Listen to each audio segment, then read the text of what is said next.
अस्सलामु अलैकुम वरहमतुल्लाहि वबरकातुहू। सल्लु अलल हबीब सल्लल्लाहु अला मुहम्मद सल्लल्लाहु अलैहि वसल्लम। अल्लाह अज़्ज़ा वजल आप सब पर अपना ख़ास करम फरमाए, दोनों जहानों की भलाइयाँ अता फरमाए, खुशियाँ अता फरमाए, हर दुख और तकलीफ़ से महफूज रखे। अल्लाह ताला आप सब के लिए, हम सब के लिए आसानी वाले मामलात रखे। ग्रीस एम्बेसी की अपॉइंटमेंट जो थी वो आज खुली है नई वेबसाइट के ऊपर। तरीका थोड़ा सा मुख्तलिफ है और अब इजीली हर बंदा अपनी अपॉइंटमेंट कर सकता है, इतना मुश्किल नहीं है रहा। अब आप अपनी अपॉइंटमेंट खुद भी कर सकते हैं और अगर किसी से करवाएं तो वो भी करवा सकते हैं। एहतियात चाहिए, डाटा आपका दुरुस्त होना चाहिए, क्योंकि अब अगर आपका अपोफासी नंबर और ये चीज़ें दुरुस्त नहीं होंगी तो आपके लिए आगे चल के मसला होगा। दूसरी बात यह है कि हमारे पास भी काफ़ी कसीर तादाद में केस थे, उसमें से गालबन 14-15 केस हुए हैं और दूसरे केस नहीं हो सके। उन सब केसेस के लिए हम माज़रत ख़्वाह हैं आप लोगों से जिनके केस हमारे पास थे और वो नहीं हुए। उसके लिए हम दिल की गहराइयों से माज़रत ख़्वाह हैं और जिन लोगों के केस हुए हैं उनके केस उन तक पहुंचाने की कोशिश की जाएगी।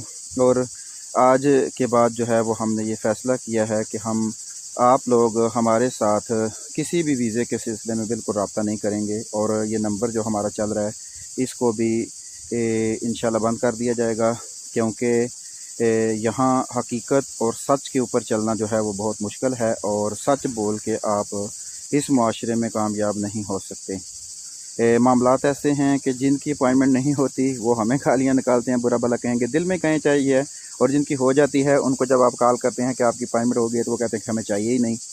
इसी तरह वीज़ों का सिलसिला है कि आप किसी के इंटरव्यू की तैयारी करवाते हैं, किसी के ऊपर मेहनत करते हैं, स्ट्रगल करते हैं, जब उसका वीज़ा लग जाता है तो वो आपका नंबर ब्लॉक कर देता है। तो हमें इन सारी चीज़ों में पड़ने की ज़रूरत नहीं है, बिल्कुल अल्लाह का दिया हुआ बहुत कुछ है और अपने हाथों से मजदूरी करके कमा रहे हैं और इंशाल्लाह किसी के पैसों की भी ज़रूरत नहीं है। कोशिश यही थी कि लोगों की मदद की जाए और लोगों की हेल्प की जाए, लेकिन हालात ऐसे पैदा हो चुके हैं कि अब हम माज़रत ख़्वाह हैं। आप लोग जो है वो हमारे साथ बिल्कुल परमिट के सिलसिले में, यूनान वीज़े के किसी भी सिलसिले में, अपॉइंटमेंट के सिलसिले में, फ़ाइल के सिलसिले में, इंटरव्यू की तैयारी के सिलसिले में बिल्कुल रब्ता नहीं करेंगे। आज के बाद हमारा इससे जो है वह इंशाल्लाह कोशिश करेंगे कि हम इस सिलसिले को छोड़ दें। हाँ, बाकी आप लोगों को ज़रूर आगाह किया करेंगे, जो मदद के तौर पर किसी दूसरे का काम किया जा सकता है उसके लिए हम कोशिश करेंगे कि आप लोगों की हेल्प करें वीडियोज़ के ज़रिए। बाकी नंबर का सिलसिला भी चेंज करेंगे और इस सिलसिले से हम जो है वो जान छुड़ाएंगे, क्योंकि ये हमारे पास का काम नहीं है। हाँ, जिनके वीज़े लग जाते हैं वो नंबर ब्लॉक कर देते हैं और जिनकी अपॉइंटमेंट हो जाती है वो बाद में जब पैसे देने की बारी आती है तो वो भाग जाते हैं। और इसका मतलब ये है कि हर दफ़ा हमें जेब से पैसे भरने की क्या ज़रूरत है और अपने ही पैसों के लिए लोगों की मिन्नतें मसाजतें करना ये काफ़ी मुश्किल है। तो इसके लिए हम माज़रत ख़्वाह हैं। इंशाअल्लाह उम्मीद है कि आप इस बात को समझेंगे और इसके ऊपर गौर व फिक्र करेंगे।